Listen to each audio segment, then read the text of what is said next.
নবীজিও যেইভাবে পাগড়ি পরে মুনাফিক ওইভাবে পাগড়ি পরে, নবীজি যেইভাবে দাড়ি রাখে মুনাফিক ওইভাবে দাড়ি রাখে। জিবরাইল আমিন লিস্টে নিয়ে আসলেন, ইয়া রাসূলুল্লাহ ইয়া হাবিবাল্লাহ, ওই যে লোকটা পাগড়িও পরে, জুব্বাও পরে, দাড়িও আছে, কিন্তু টাটকা মুনাফিক। এরকম আমাদের দেশেও দেখবেন টুপিও আছে, পাঞ্জাবিও আছে, জুব্বাও আছে, দাড়িও আছে, এরপরেও গিয়া স্বৈরাচারের সাথে দীর্ঘ 15 বছর হাত মিলাইয়া বাংলাদেশে যারা হক্কানি ওলামায়ে কেরাম, যারা কোরআনের পক্ষে কথা বলতো, দাড়ি টুপি জুব্বাওয়ালারাই তাদের বিরুদ্ধে মামলা করছে কি করছে না। এই জন্য কবি বলেছেন, নামে মুসলমান নাকি কামে মুসলমান, নামে মুসলমান নাকি কামে মুসলমান, নামে কামে মিল না হলে, নামে কামে মিল না হলে বইবে যে তুফান তুমি, নামে মুসলমান নাকি কামে মুসলমান, নামে মুসলমান নাকি কামে মুসলমান। ঠিক না? নাম রেখেছে আব্দুর রহিম, কালমা জানে না, এই সমাজে এমন লোকের সংখ্যা অগোনা। নাম রেখেছে আব্দুর রহমান, নামাজ পড়ে না, এই সমাজে এমন লোকের সংখ্যা অগোনা। এমন সমাজ বদলাতে কে, এমন সমাজ বদলাতে কে রাখবে অবদান তুমি, নামে মুসলমান নাকি কামে মুসলমান তুমি, নামে মুসলমান নাকি কামে মুসলমান। কথা ঠিক না বেঠে? মুনাফিক আছে, আগে ছিল আওয়ামী লীগ, এখন কামি বিএনপি। এগুলারে কোনো জায়গা বিএনপিতেও দেবেন না, জামাতে ইসলামীতেও দেওয়া যাবে, এদের কোনো স্থান নাই। এদের স্থান হলো জেলখানায়। এদের স্থান কোন জায়গায়? জেলখানায়। হ্যাঁ, আয়না ঘরে, ভালো কথা মনে করছে, আয়না ঘরে তোরাই বানাইছ। আবু জাহেল কুয়া খুঁজছে, নবীর লাইগা পড়ছে আবু জাহেল নিজে। তোরা কুয়া খুঁজছ তালেম, তোরা আয়নাঘর বানাইছ তালেমদের জন্য, এখন তোদের জন্য আয়নাঘর অপেক্ষা করতেছে। আপনি আবার মাঝে মধ্যে চট করে দেশে ঢুকে পড়তে চান, আপনি দেশে ঢুকেন। আপনাকে তো আমরা খুঁজতেছি জেলে ভরার জন্য, ফাঁসির মঞ্চে ঝুলানোর জন্য, আল্লামা সাঈদীর হত্যার জন্য আপনাকে ফাঁসি দেওয়া হবে, ঠিক কিনা বলেন? আল্লামা সাঈদী সহ বাংলাদেশের শত শত আলেমদেরকে যারা খুন করেছে, বাংলার জমিনের বিচার হবেই হবে, ঠিক কিনা জোরে বলে? মুসলমান কারা কারা রাজি আছেন বিচার দেখার জন্য? আমার ভাইরা, আমার মুরব্বী বাবাজিরা, আজকে দেখা যায় এই যে আসছি যে এমন জ্যাম, এই 2 দিন আগে প্রোগ্রাম ছিল এই আসলিয়াতে, জ্যামের অভাব নাই, সব করাইতেছে দিল্লি থেকে। আপনারা বুঝতেও পারবেন না কত গভীর চক্রান্ত হচ্ছে, এটা আপনারা কল্পনাও করতে পারবেন না। এই জন্য মুনাফিক যারা, আরে কাফের যারা, হিন্দু যারা, খ্রিস্টান যারা, বৌদ্ধ যারা, এদেরকে চেহারা দেখলে চেনা যায়, কাপড় দেখলে চেনা যায়, কিন্তু মুনাফিককে কাপড় দেখলে চেনা যায় না। মুনাফিক থাকবে আপনার সাথে, কিন্তু তার মুনাফিক থাকবে অন্তরে। এমন মুনাফিক আজও দেশে আছে না নাই? এই জন্য আল্লাহ বললেন, লা ইলাহা উলাই ওয়ালা ইলাহা উলা। একবার যা তারা আওয়ামী লীগ, একবার যায় বিএনপিতে, যেই দল আসে কইডাই সুবিধাবাদ, হ্যাঁ, জিন্দাবাদ, সুবিধাবাদ, জিন্দাবাদ, এগুলো হইলো মুনাফিক। এগুলো কি? আল্লাহ বললেন, ইন্নাল মুনাফিকিনা ফিদ দারকিল আসফালি মিনান নার ওয়া লান তাজিদা লাহুম নাসীরা। কিয়ামতের ময়দানে জাহান্নামের সবচেয়ে কঠিন যে শাস্তিটা হবে, এই শাস্তি হবে মুনাফিকের জন্য, যারা একবার মসজিদেও যায়, একবার মন্দিরেও যায়, একবার কই হুজুর আপনাদের সাথেও আছি, আরেকবার ভারতের দাদা বাবুদের সাথেও আছে, এরকম যারা করবে কিয়ামতের ময়দানে আল্লাহ রাব্বুল আলামিন বললেন, ওগো নবীজি, নিশ্চয় তাদের শাস্তি জাহান্নামের সবচেয়ে অতল বড় হবে। এবং আল্লাহর নবীকে আল্লাহ বললেন, ওয়ালান তাজিদা লাহুম নাসীরা, আর তাদের জন্য কিয়ামতের ময়দানে আপনি কোনো সাহায্যকারী খুঁজে পাবেন না। এমনকি কিয়ামতের ময়দানে আমার নবী যখন হাউজে কাউসারের পানি তার উম্মতদের নবীর উম্মতদেরকে পান করাতে থাকবেন, যেই পানি একবার পান করলে 50,000 বছর পর্যন্ত আর পানির পিপাসা লাগবে না। সেই পানি পান করার জন্য আপনারা রাজি আছেন না নাই? সেই পানি পান করার ইচ্ছা আছে না নাই? কেমনে? নবীরে ভালোবেসে না না ভালোবেসে? কেমন ভালোবাসতে হবে? লা ইউমিনু আহাদুকুম হাত্তা আকুনা হাব্বা ইলাইহি মিন ওয়ালিদিহি ওয়া ওয়ালাদিহি ওয়ান নাসি আজমাইন। আমাকে গালি দিলে আমি চুপ করে থাকতে পারি, আমার মা বাবাকে গালি দিলে চুপ থাকতে পারি, আল্লাহ আল্লাহর রাসূলের বিরুদ্ধে কথা বললে জিহ্বা টেনে ছিঁড়া হবে। মুসলমান ঠিক কিনা জোরে বলে? আমার মুসলমান ভাইরা, আমার মুরব্বী বাবাজিরা, এই জন্য মুসলমান সাধারণ বিষয় নিয়ে বেশি কথা বলে না, কিন্তু যখনই নবীকে গালি দেওয়া হয় এদেশের মুসলমান ঘরে বসে থাকতে পারে না। এই দেশের ভিতরে আসাদ নূর তাসলিমা নাসরিন সহ আরো কত নাস্তিক আলেমদেরকে গালি দিল, আমার নবীকে গালি দিল, কোরআনের বিরুদ্ধে কথা বলল। আলেমরা যখনই হক কথা বলেছে, আলেমরা যখনই কোরআনের কথা বলেছে, তখনই তাদেরকে জেলখানায় বড়া হয়েছে। আজ পর্যন্ত দেশে আমার নবীর বিরুদ্ধে কথা বলেছে কত আন্দোলন আমরা করলাম। বাইতুল মুকাররমের সামনে আন্দোলন করেছি, ঢাকার প্রান্তে প্রান্তে আমরা আন্দোলন করেছি। এত আন্দোলনের পরে লক্ষ কোটি জনতা যে কথাটা বলল, যদিও তারা বলেছে ক্ষমতার উৎস জনগণ, জোরে কর নাউজুবিল্লাহ। আগে নাউজুবিল্লাহ বলেন। ক্ষমতার উৎস জনগণ না আমার আল্লাহ। জোরে কোন কে? ক্ষমতার উৎস তো আমার আল্লাহ। আমার আল্লাহ যাকে ইচ্ছা তাকেই ক্ষমতা দান করেন। আবার কেউ যদি বলে 2040 সালের আগ পর্যন্ত কেউ আমার নামাতে পারবে না, আল্লাহ কয় দুনিয়ার কোনো মানুষের নামানো লাগবে না, তোদের মতো নাস্তিক বেঈমানগুলো নামানোর জন্য আমি আল্লাহই যথেষ্ট। জোরে কোন ঠিক না বেঠে? কে জানতো সেই কোটা বিরোধী আন্দোলন? কে জানতো যারা চাকরি চাইবে এরাই সরকার হয়ে যাবে? ঠিক না বে ঠিক? এরা তো জানতো না, কিন্তু আমার আল্লাহর হাতেই তো ক্ষমতা। আমার আল্লাহ কয় 15 বছর গুড়িরে আমি ডিল দিলাম, গুড়ি দেখি বেশি লড়ে, এখন আমি আল্লাহ গুড়িরে বড় টাইট দিয়ে দিলাম, গুড়ি এখন বাংলাদেশে আর নাই। গুড়ি আল্লাহ টান দিয়ে নিয়ে গেল দিল্লিতে, এখন আর গুড়ি নাই। সুতরাং আগামীতে যেই ব্যক্তি ক্ষমতা আসেন না কেন, আল্লাহর কোরআনের বিরুদ্ধে কথা বললে তিনিও ক্ষমতা হারাবেন। আল্লাহর কোরআনের পক্ষে যারা থাকবেন, মুসলমানের পক্ষে যারা থাকবেন, কোরআনের পক্ষে যারা থাকবেন, ইসলামের পক্ষে যারা থাকবেন, আপনি যেই হন না কেন আপনাকেই আমরা মেনে নেব। ঠিক না বেঠে? আজকে বাংলাদেশের সংসদে কোরআনের আইন আছে না নাই? আছে বলে কি কয়? কি কয় আমি বুঝি না তো, কথা বোঝে না, না বোঝে না। আল্লাহর কোরআনের এই বিচার যদি থাকতো, আল্লাহর কোরআনে স্পষ্ট আয়াত আস-সারিকু ওয়াস-সারিকাতু ফাকতাউ আইদিয়াহুমা, চোর যদি চুরি করে সেটা ছেলে হোক মেয়ে হোক তার হাত কেটে দাও। আল্লাহর কোরআনে আইনটা আছে না নাই? দুনিয়ার আকাশের নিচে জমিনের উপরে কোথাও যদি আইন না থাকে, আল্লাহর কোরআনের ভিতরে আল্লাহর আরশে আজিমে আল্লাহর আকাশে আইন আছে না নাই? জোরে বলে। আল্লাহর কাছে আইন ঠিকই আছে। দুনিয়ার মানুষেরা আজকে বাংলাদেশের ভিতরে 95% মুসলমান। ও মুসলমান, এরপরেও আল্লাহর কোরআনের আইন যদি চাওয়া হয় আমরা রাজি না।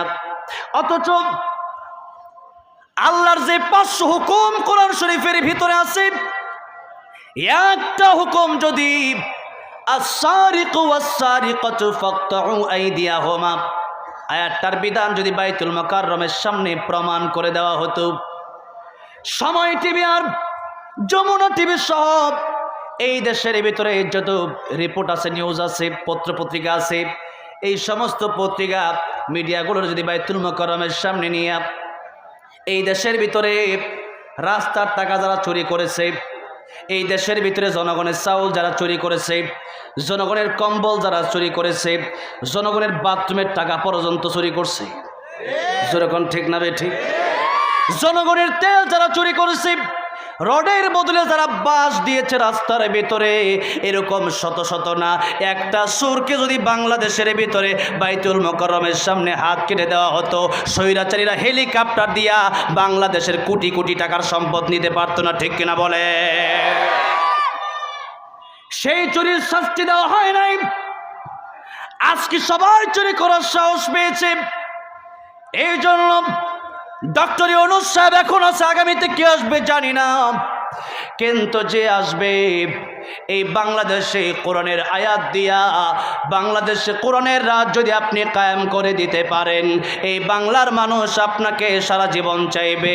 যতদিন পর্যন্ত কোরআনের রাজে বাংলাদেশে কায়েম হবে থাকবে, ততদিন পর্যন্ত মানুষ আর অশান্তিতে থাকবে না। এই দেশের মানুষ ডিমের ভিতরে যেরকম কুসুম নিরাপদ থাকে, এই দেশের মানুষও আল্লাহর কোরআনের মাধ্যমে তেমনই নিরাপদ থাকবে, ঠিক কিনা জোরে বলে? আল্লাহর কোরআনের বাইরে আজ চোরের বিচার হয়েছে।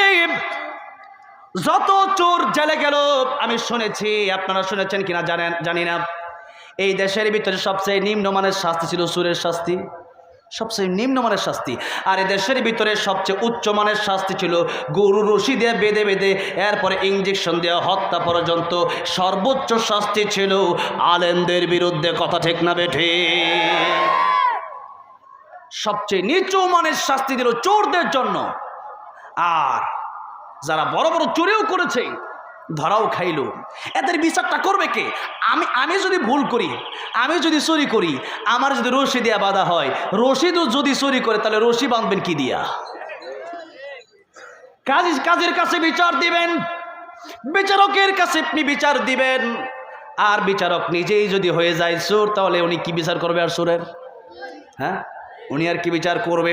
এই জন্য আমাদের নেতারা, এই দেশের ভিতরে যারা নেতা হবে, এদেরকে কোরআনের কথাগুলো জানার দরকার আছে না নাই? বিগত 15 বছর নেতা হয়েছে, আর এমন নেতা, এই তো বললাম কয়েকদিন আগে, কোরআন শরীফ পড়তে পারে না নেতা, ওটা আবার কিসের নেতা? নেতা হলে আগে কোরআন শরীফ পড়তে পারা লাগবে, ঠিক কিনা বলেন? যার ভিতরে কোরআন নাই তার ভিতরে আলো নাই, যার ভিতরে কোরআন আছে তার ভিতরে আলো আছে। যার ভিতরে কোরআন নাই, নবী বলেন এর ভিতরে শুধু অন্ধকার আর অন্ধকার। এখন সেই আছে অন্ধকারের ভিতরে, আপনার আলোর পথ দেখাবে কিভাবে, ঠিক কিনা? এই জন্য নেতা যদি হতে হয়, তাকে আগে সূরা ফাতিহা দিয়ে কমপক্ষে 10টা সূরা সে পারুক, কোনো সমস্যা নাই। ওই নেতা যেখানে আসবে, নেতা সেখানে ইমামতি করবে। থানার ওসি যে হবে, ওসি সাহেব কোরআন পড়া লাগবে, থানাতে ওসি সাহেব ইমামতি করবে। এরপরে রাষ্ট্রের দায়িত্বে যারা থাকবেন, বিচারপতি যারা থাকবেন, তারা হবে ইমাম। এখনো কাবা ঘরে আপনি গিয়ে দেখেন, আব্দুর রহমান সুদাইসি সব অসংখ্য আলেমের পিছনে আল্লাহ মানে নামাজ পড়ার তৌফিক দিলেন। সম্মান কত! বাংলাদেশে হুজুর যখন একজন বলেছে, হুজুর হুজুর কি খবর, হুজুর কি খবর, এমনি জিগায়, এমন লোক আছে না নাই? হুজুর দেখলে টেরা চোখে চায়, এরকম আছে না নাই? ভিতরে ঝামেলা, ভিতরে শয়তানি, সব শয়তানের দল। কার দল? উলাইকা হিজবুশ শাইতান। হুজুর দেখলে তো চুলকানি কেন? হুজুরের ভালো অবস্থান দেখতে পেন, হুজুর এত টাকা দিয়ে কি করে, এত দামি গাড়ি দিয়ে কি? হুজুর হুজুর থাকবে বেড়ার ভিতরে, হুজুর এতিমখানা গিয়ে কালেকশন করে খাইব। চিন্তাগুলো কি ঢুকছে দেখেন। অথচ আরবে গিয়ে দেখেন, আমি তো আরবে কতবার গেলাম, যতগুলো ইমাম দেখলাম, আমার বাংলাদেশের ইমাম আলহামদুলিল্লাহ কাতারে সবচেয়ে বেশি, আলহামদুলিল্লাহ কোন ধর্ম মন্ত্রণালয় মসজিদে আমি নিজেও নামাজ পড়াইছি, আলহামদুলিল্লাহ। কেমনে পড়াইছি? যে আমাদের বাংলাদেশে যেহেতু ইমাম সাহেব, আমি গেলে আপনি পড়ান ভাই, আজানও দিছি, নামাজও পড়াইছি সেখানে ধর্ম মন্ত্রণালয়ে কাতারে। ওই যে কাতার বলেন, দুবাই, কুয়েত, সৌদি আরব, সেখানে ইমাম যারা, এরাই হলেন বিচারপতি। জোরে কোন মারহাবা। আজকে আমাদের দেশের ভিতরে হুজুরা যদি কোনো কথা বলি এটা আমরা উড়াই দেই না। কোরআনের শিক্ষা যার ভিতরে যত বেশি সে তত জ্ঞানী। এটা কার কথা? আল্লাহর কথা। সূরা রহমানের প্রথম 4 আয়াত দেখেন, আর রহমানু আল্লামাল কুরআন খালাকাল ইনসানা আল্লামাহুল বায়ান। আল্লাহু আকবার। আল্লাহ বললেন দয়াময় তিনি, কোরআন শিখালেন যিনি, মানুষ বানালেন যিনি, আর তাদেরকে জবানি সুন্দর ভাষা শিক্ষা দিলেন যিনি, তিনি কে? আল্লাহ বলেন যত দয়া আমি তোমাদের উপর করেছি সবচেয়ে বড় দয়া হচ্ছে আমার কোরআন। বলেন সুবহানাল্লাহ। আর আমরা তো সূরা রহমানের অনেক বড় ব্যাখ্যা অল্প আমি বলছি 1 মিনিটের ভিতরে। আল্লামাল কোরআন খালাকাল ইনসান, আল্লাহ বললেন কোরআন শিক্ষা দিলেন যিনি, মানুষ বানালেন তিনি। আমরা তো দেখলাম মানুষ আসলো আগে কোরআন শিখলো পরে, কিন্তু আল্লাহ বললেন কোরআন শিখালাম আগে মানুষ বানালাম পরে। তার মানে জন্মগত মানুষ হলেও খাঁটি মানুষ, আসল মানুষ, গুণগত মানুষ হওয়া যায় না। আল্লাহর কোরআন না শিখতে পারলে মানুষের মতো মানুষ হওয়া যায় না। আল্লাহর কোরআন যদি না শিখেন আল্লাহ বলেন মানুষের মতো মানুষ হতে পারবে না। একজন কুকুর, একটা কুকুর, আসহাবে সূরা কাহফে এসেছে 7 জন যে গুহাবাসী ছিল, ওই 7 জন গুহাবাসীর সাথে একটা কুকুরও জান্নাতে যাবে কি যাবে না? শুনছেন আপনারা? আল্লাহর কোরআনের এই কথা। আল্লাহ বলছে কুত্তাটাও জান্নাতে যাবে। যেরকম সুবহানাল্লাহ। একটা কুকুর হয়ে যদি কুকুরটা জান্নাতে যায়, আর আমি আপনি যদি আশরাফুল মাখলুকাত মানুষ হয়ে যদি আল্লাহর কোরআন না শিখার কারণে জাহান্নামের আগুনে জ্বলতে হয়, বলেন তো সেই কুকুর ভালো না আমি ভালো? সেই কুকুরটা ভালো। একটু আগে বললাম মানুষ হইল ফেরেশতার চেয়ে দামি, ওইটাও কার কথা? ওইটাও আল্লাহর কথা। তাইলে আল্লাহর কথা আবার 2 রকম হয় কেমনে? এক জায়গায় ওয়ালাকাদ কাররামনা বানি আদম, এটা হইল একটা। আরেক জায়গায় কয় আল্লাহ উলাইকা কাল আনআমি বাল হুম আদাল। এক জায়গায় কয় ফেরেশতার চেয়ে দামি, আরেক জায়গায় বললেন মানুষ কুকুরের চাইতে নিকৃষ্ট। আল্লাহর কথা তো 2 রকম হতে পারে না। আল্লাহর কথা যদি 2 রকম না হয় তাহলে আমরা বোঝার ভুল। আমরা অনেকেই বুঝি না, এই জন্য মনে করি ওই জায়গায় এটা, এই জায়গায় এটা, কেমনে কি। না না, কোরআন যদি আপনি শিখতে পারেন, আপনি যদি নামাজি হয়ে যান, আপনার সম্পর্ক যদি মাল্লাহুল মাওলা ফালাহুল কুল, আল্লাহর সাথে যদি সম্পর্কটা আপনার হয়ে যায়, তাহলে আপনি ফেরেশতার চেয়ে বেশি দামি। আর আপনার ভিতরে যদি কোরআন না থাকে, আপনি যদি কোরআনের বিরোধী হয়ে যান, তাহলে কুকুরও ভালো, কারণ কুকুর মালিক চেনে। আর আল্লাহ আপনাকে কোরআন চিনার জন্য দুনিয়াতে পাঠাইলো, আল্লাহর ইবাদতের জন্য দুনিয়াতে পাঠাইলো। কুকুর মনিক চিনলো, কুকুরকে তার মালিক একটা হাড্ডি দেয়, বিড়ালকে তার মালিক একটা মাছের কাঁটা দেয়। এর কারণেই এই বিড়াল এই কুকুর মালিককে ভুলে যায় না, যতই মারে কুকুর তার বাড়ি থেকে বের হয়ে যায় না। কিন্তু মানুষ কত কুকুরের চেয়ে নিকৃষ্ট দেখেন। আমার আল্লাহ বানাইলো, আমার আল্লাহ খাওয়াইলো, আমার আল্লাহ বলার ক্ষমতা দিল, আমার আল্লাহ চলার ক্ষমতা দিল। এরপরেও যদি মানুষ আল্লাহরে না চিনে, এবার আপনাদেরকে আমি জিজ্ঞাসা করতে চাই, ওই মানুষটা ভালো না ওই কুকুরটা ভালো? তাহলে আমার আপনার ভেতরে যদি কোরআনটা ঢুকে যায়, আমি আপনি যদি নামাজি হয়ে যাই, ভালো হওয়ার প্রথম শর্ত এগুলা। আমি আপনি যদি নামাজি হয়ে যাই, আমার আপনার ঈমান যদি ঠিক থাকে, তাহলে আসলে আমি ভালো, তাহলে আমি ফেরেশতার চেয়ে দামি। আর যদি আমার ভিতরে এই গুণ না থাকে, আমার ভিতরে কোরআনের যদি জ্ঞান না থাকে, যখন তখন কোরআনের বিরুদ্ধে বলে দেই, তাহলে আমার আপনার জীবন কুকুরের চাইতেও আরো নিকৃষ্ট। আমার ভাইরা, আমার মুরব্বী বাবাজিরা, কষ্ট হচ্ছে আপনাদের? এখনই শেষ করে দেবো। আমার ভাই আসবে, তারপরে আর আধা ঘন্টা সময়, এরপরে ইনশাআল্লাহ আমার অত্যন্ত প্রিয় ভাই কারি সাইদুল ইসলাম আসাদ দামাত বারাকাতুহু, এত সুন্দর যার তিলাওয়াত পৃথিবীর ভিতরে অনেক কারি আমি দেখছি, কিন্তু আমার বাংলাদেশের কারিরাই আমাদের দেশে সেরা। জোরে কোন ঠিক না বেঠিক? আলহামদুলিল্লাহ। কত কারি তেলাওয়াত শুনলাম, কিন্তু আমার আসাদ ভাইয়ের মতো হয় না। কোটি কোটি মানুষ বইরা বিশ্বে আমার ভাইয়ের তেলাওয়াত শুনে। আজকে আমার ভাইকে আপনারা পেয়েছেন। প্রতি বছরই আমার ভাইয়ের সাথে আমার 1-2টা প্রোগ্রাম থাকে, কেন মিলে যায় আর কি। তো যাই হোক, আজকেও আমার ভাই আসবেন, একটু আধা ঘন্টা সময়, যেহেতু আমার শুধু ওয়াজের দায়িত্ব না, আমার কমিটি আরও কিছু দায়িত্ব দিয়ে দিছে, জনগণ আরও কিছু দায়িত্ব আমার দিয়ে দিছে।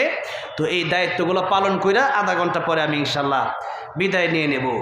আমার ভাইরা, আমার মুরব্বী বাবাজিরা, বলতেছিলাম যে এই পৃথিবীতে আল্লাহ আমাদেরকে পাঠালেন পরীক্ষা করার জন্য। আহসানু আমালা, কে কার চেয়ে ভালো আমল করতে পারো, কে কার চেয়ে উত্তম আমল করতে পারো, এই উত্তম কাজের প্রতিযোগিতা করো। কারণ এই দিন নয়, আরও দিন আছে। এই জীবন এই দিন নিয়ে যাবে সেই দিনের কাছে। সেটা কোন দিন? সেটা কিয়ামতের দিন। সেটা কোন দিন? ওয়াত্তাকু ইয়াওমান তুরজাউনা ফীহি ইলাল্লাহ। আল্লাহ বলেন সেদিনকে তোমরা ভয় করো। আর এই দুনিয়া আদ-দুনিয়া মাজরাতুল আখিরাহ, এই দুনিয়া তোমাদের কর্মক্ষেত, কাজের জায়গা। এই দুনিয়াতে কাজের সময় তোমাদের ভুল হয়ে যেতে পারে, গুনাহ হয়ে যেতে পারে। আল্লাহ রাব্বুল আলামিন বললেন, গুনাহ যদি তোমাদের থাকে, এই গুনাহর কারণে জাহান্নামের আগুনে তোমাদের জ্বলতে হবে। ও আনফুসাকুম ওয়া আহলিকুম নারা, নিজেরা জাহান্নামের আগুন থেকে বাঁচো, পরিবারকে জাহান্নামের আগুন থেকে তোমরা বাঁচাও। ও দুনিয়ার মানুষেরা, আমার ভাইরা, আমার মুরব্বী বাবাজিরা, জাহান্নাম থেকে আমরা বাঁচবো কিভাবে? জীবনে যেহেতু গুনাহ আছে, আর যে কোনো সময় আমাদের মরণ হতে পারে। আর গুনাহ নিয়ে যদি আমরা মরে যাই, যদি কারো জীবনে কারো আমলে যদি কবিরা গুনাহ থাকে, তাহলে তার জন্য কবরের ভিতরে আযাব শুরু হয়ে যাবে। একটু লক্ষ্য করেন, যে বিষয়টা মূল, আজকের মূল পয়েন্ট আমি আসছি, একটু লক্ষ্য করেন। আল্লাহ বললেন, ও দুনিয়ার মানুষেরা, ইন্নাস সাআতা আতিয়াতুন আকাদু উখফিহা, আমি আল্লাহ কিয়ামত কায়েম করব। কিয়ামতের ব্যাখ্যা দিতে গিয়ে নবী দুইটা কথা বললেন, একটা কিয়ামতে কুবরা, আর একটা কিয়ামতে সুগরা। কুবরা মানে বড় কিয়ামত, আর সুগরা মানে ছোট কিয়ামত। ছোট কিয়ামত কারে বলে? নবীজি তাও হাদিস শরীফের ভিতরে বলে দিচ্ছেন, মান মাতা ফাকাদ কামাত কিয়ামাতুহু, যার যখন মরণ হয়ে যায় তার কিয়ামত তখন থেকেই শুরু হয়ে যায়। তার আযাব অথবা তার শান্তি তখনই শুরু হয়ে যায়। এবার আসেন, যেহেতু আমাদের গুনাহ আছে, মরতেও হবে। এখন আল্লাহ বললেন আকাদু উখফিহা, সূরা তাহা আল্লাহ বললেন এই মরণটাকে আমি আল্লাহ গোপন করে রাখলাম। কার কখন মরণ হবে এটা পৃথিবীর কোনো মানুষের জানা নাই। জানা আছে নাকি? গাড়িতেও মরণ হতে পারে, বাড়িতেও মরণ হতে পারে। এই স্টেজ আমি কথা বলছি, মিরপুর শহীদ বুদ্ধিজীবী জীবিত আমাকে আজ থেকে প্রায় 2 বছর আগে দাওয়াত করা হলো। সেখানে মাগরিবের পর বয়ান, আসরের পরে আমি গেলাম কবরগুলো জিয়ারত করার জন্য। আমি কবরগুলো জিয়ারত করতে করতে একটা সময় আমি দেখলাম যে একটা শিল্পীর নাম লেখা আছে পাথর দিয়া, সেই শিল্পীর নাম হলো ফিরোজ সাহেব। এই শিল্পী মঞ্চের ভিতরে গান গাচ্ছিল। 1 মিনিটের নাই ভরসা, সাঙ্গ হবে রং তামাশা, দম ফোরাইলে বন্ধুরে চক্ষু বুঝিলে। এই যে গান 1 লাইন 2 লাইন গাইতে স্টেজের ভিতরে ঢলে পড়ল মৃত্যুর কোলে। এই জন্য কার মরণ কখন হবে এটা কারো জানা নাই। সুতরাং মৃত্যুর প্রস্তুতি আগামী 1 সপ্তাহ পরের থেকে, আগামী রমজান আসলে পরে, বিয়া করার পরে, তাহলে কখন? এখনই মৃত্যুর প্রস্তুতি নেওয়ার দরকার আছে না নাই? মৃত্যুর প্রস্তুতি নেওয়ার জন্য 1 নম্বর কথা হচ্ছে, যারা শিরিক করেন শিরিক ছেড়ে দিতে হবে। আল্লাহ রাব্বুল আলামিন বলেন, ইন্নাল্লাহা লা ইয়াগফিরু আন ইউশরাকা বিহি ওয়া ইয়াগফিরু মা দুনা যালিকা লিমান ইয়াশা ওয়া মান ইউশরিক বিল্লাহি ফাকাদ ইফতারা ইসমান আযীমা। আমি আল্লাহ কিয়ামতের ময়দানে সব গুনাহ মাফ করে দেব, কিন্তু আমি আল্লাহ শিরিক মাফ করব না। অন্য জায়গায় আল্লাহ বলেন, ওয়া মান ইউশরিক বিল্লাহি فقد حرم الله عليه الجنة ومأواه النار। শিরক যারা করবে আমি আল্লাহ তাদের জন্য জান্নাত হারাম করে দেব, আর জাহান্নাম তাদের জন্য আমি আল্লাহ অবধারিত করে রাখলাম।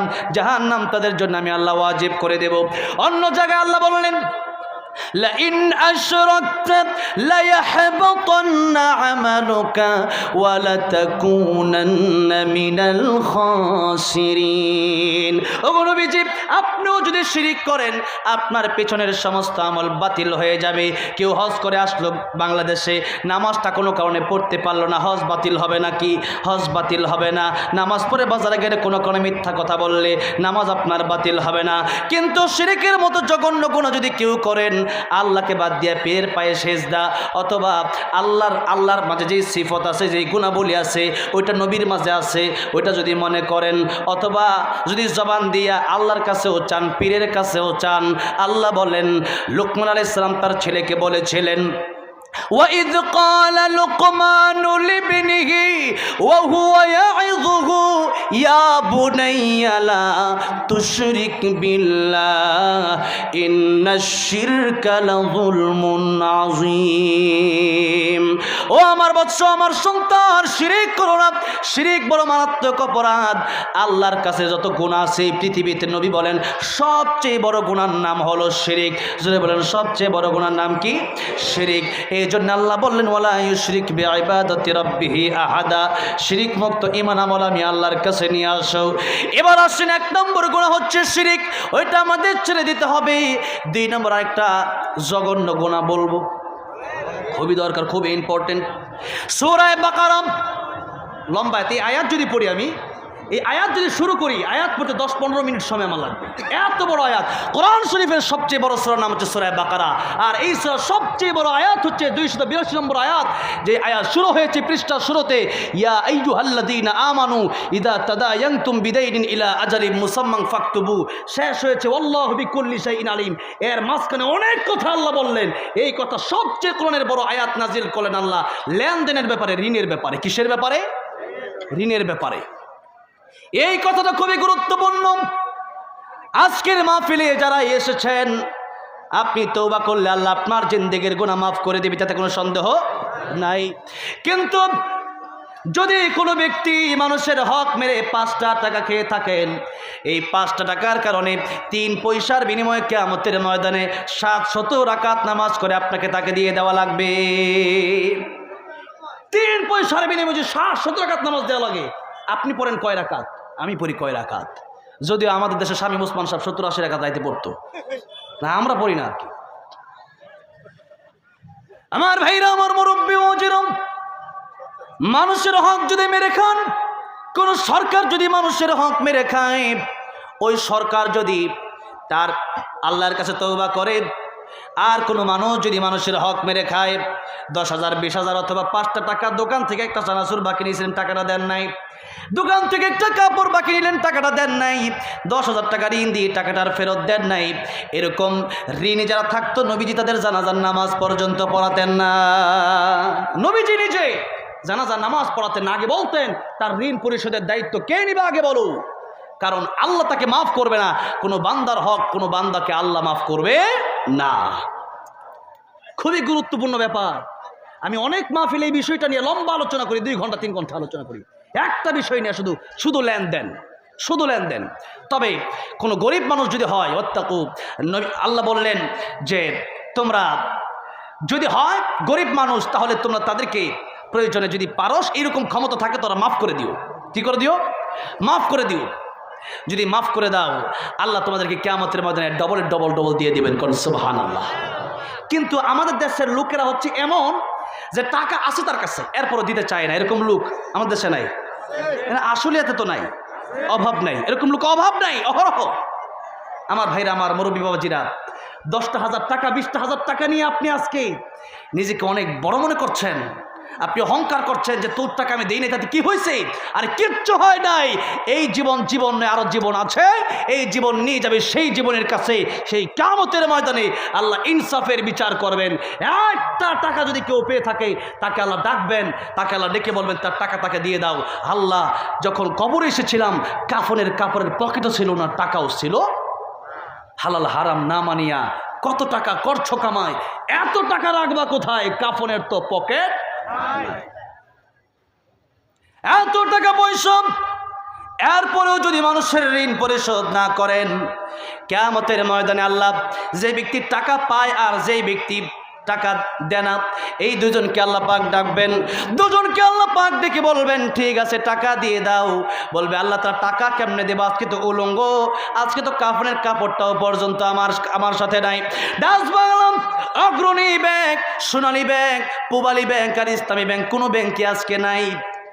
কত ব্যাংক এই যে সরকার পতন হওয়ার পরে কত ব্যাংক ঠিক মতো টাকা দিতে পারতেছে না। আসলে এমন ব্যাংক নাই, এটিএম বুথের সামনে 20 জন 30 জন খারাপ রয়েছে। কি হয়েছে? সার্ভার সমস্যা, টাকা নাই, মেশিন নাই, এইটা নাই সেটা নাই, লিমিট হয়েছে 10,000, টাকা আছে 50 লাখ লিমিট দেয়। আমার মাদ্রাসার বাজার করতে লাগে 1 লাখ 2 লাখ, 50 বছর চাউল কিনতে লাগে 1 লাখ টাকা, আমার দেয় 25,000।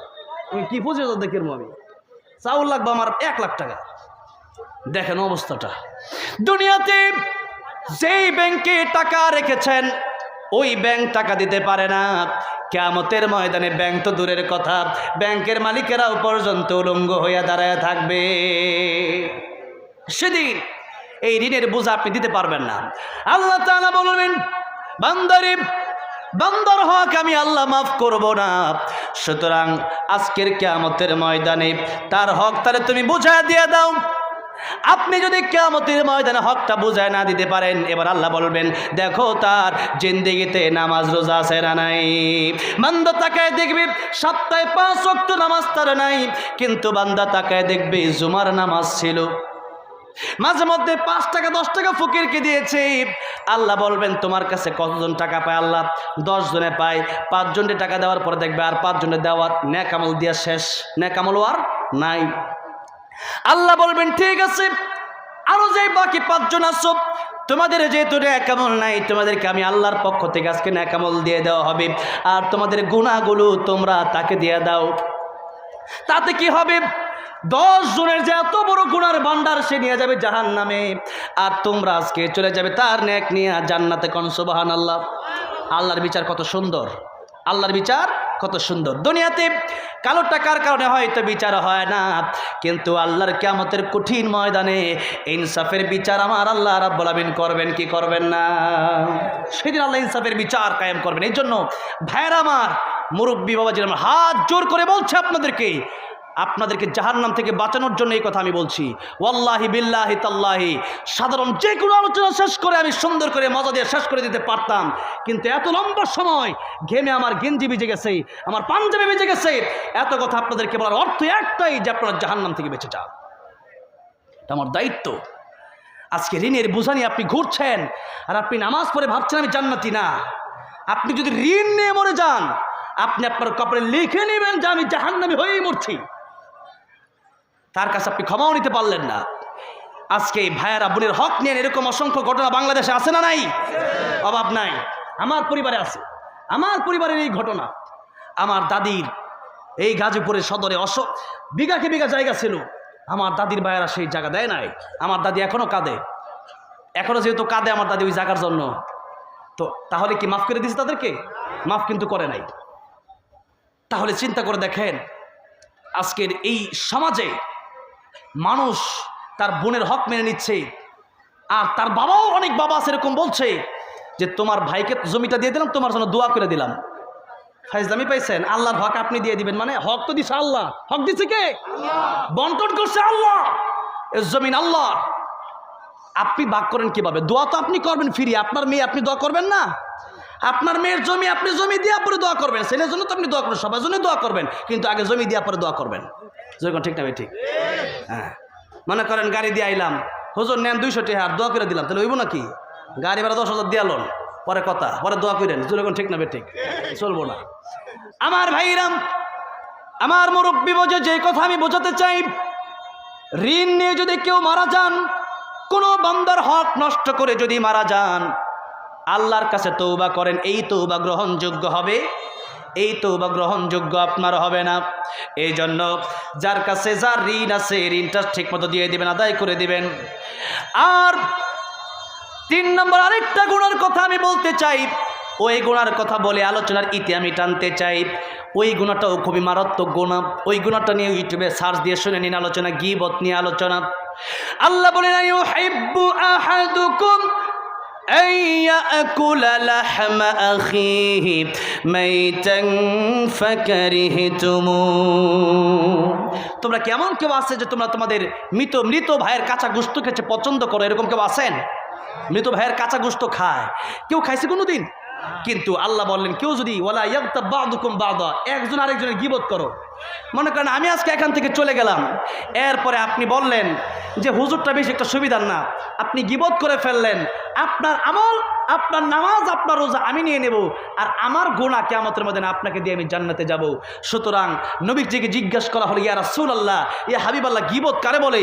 নবীজি বললেন গীবত হলো সেটা যেটা আসলে একজন দুষ্কর্ষী, চুরি করছে কেউ, আসলেই একজন জিনা করে ফেলেছে, একজন মদ পান করে ফেলেছে, তার দোষটা তুমি আরেকজনের কাছে তার অগোচরে বললা, এটাই গীবত করলা। আপনাদেরকে কি আমি গীবতের সংজ্ঞাটা বোঝাতে পারলাম? আসলে একজন দোষী, তার দোষটা আপনি আরেকজনের কাছে তার অগোচরে গিয়া বললেন, যে লোকটা বেশি সুবিধার না, তার মায়েরা বেশি সুবিধার না, তার ছেলেরা বেশি সুবিধার না, এটাই আপনি গীবত করলেন। আর গীবতের ক্ষতি দুইটা। এক নম্বর ক্ষতি হচ্ছে আপনি আপনার নেক আমল তারে দিয়ে দিলেন। দুই নম্বর ক্ষতি হচ্ছে আসলে সে গুনাহটা যে করছে, এই গুনাহটা আপনি আপনার কাঁধে নিয়ে জাহান্নামে গেলেন। নাউযু বিল্লাহি মিন যালিক। আমার ভাইরা, আমার মুরব্বি বজিরাম, একেবারে অল্প সময়ের ভিতরে কথা শেষ করে দেব। কথা আমার শেষ। এবার আসেন, এতগুলো কথা বললাম এই জন্য আজকে আমার আয়াত হচ্ছে তাওবার আয়াত। আল্লাহ বললেন, কুল ইয়া ইবাদিয়াল্লাযীনা আশরাফু আলা আনফুসিহিম লা তাকনাতু মির রাহমাতিল্লাহ। ও নবীজি, আমার বান্দারা যারা গুনাহ করে ফেলেছে তাদেরকে আপনি বলেন তারা যেন হতাশ না হয়ে যায়, তারা যেন আমার রহমত থেকে নিরাশ না হয়ে যায়, তারা যেন আমি আল্লাহর কাছে খাঁটি তওবা করে, তওবায়ে নাসুহা যদি করতে পারে, তুবু ইলাল্লাহি তাওবাতান নাসুহা, আমি আল্লাহ রাব্বুল আমিন তার জিন্দেগির গুনাহ মাফ করে দেব। আল্লাহ বললেন নিরাশ যেন না হয়ে যায়। আমরা নিরাশ হব না। আমরা এতদিন যা গুনাহ করেছি এই গুনাহগুলো ছেড়ে দেব, বলি ইনশাআল্লাহ। তওবা কবুলের শর্ত হলো 5টা। যেরকম কয়টা? 5টা। 1 নম্বরে অপরাধ স্বীকার করে নেওয়া, আল্লাহ আমি গুনাহ করে ফেলেছি। 2 নম্বরে অনুতপ্ত হওয়া, যে আসলে যে কাজটা করছি এটা ভালো হয় নাই। 3 নম্বরে এই পাপটা একেবারে বন্ধ করে দেওয়া। এই পাপ আপনি আজকে করছেন, কালকে আবার করবেন, তা হবে না। আজকে করছেন মানে, তওবা করছেন মানে শেষ, এই কাজটা আর করা যাবে। 4 নম্বরে এই পাপের প্রতি ঘৃণা রাখা। 5 নম্বরে পাপ না করার দৃঢ় ওয়াদা আল্লাহর কাছে করা। এই 5টা কাজ যদি করতে পারি, তওবা আজকে আমাদের কবুল হয়ে যাবে। আজকে আমরা আমাদের প্রধান বক্তা তো পরে আসবেই, তওবা করার জন্য যে হাত উঠায়া এরপরে লম্বা দোয়া কইরা তওবা করার বিষয়টা এরকম না। এখনই নিয়ত করে ফেলেন যে আল্লাহ, ইতিপূর্বে যত গুনাহ করছি আর করব না। বলেন ইতিপূর্বে যা গুনাহ করছি আর করব না। বলি ইনশাআল্লাহ। জোরে বলি ইনশাআল্লাহ। আল্লাহ আমাদের তওবাকে কবুল আর মঞ্জুর করে নেন, বলেন আমিন। আজকের এই মাহফিলটা পেয়ে আপনারা খুশি না বেজার? কেমন খুশি হয়েছেন? কিছু শিখতে পারছেন আজকে? এতটুকু মনে হয়েছে তো? আলহামদুলিল্লাহ।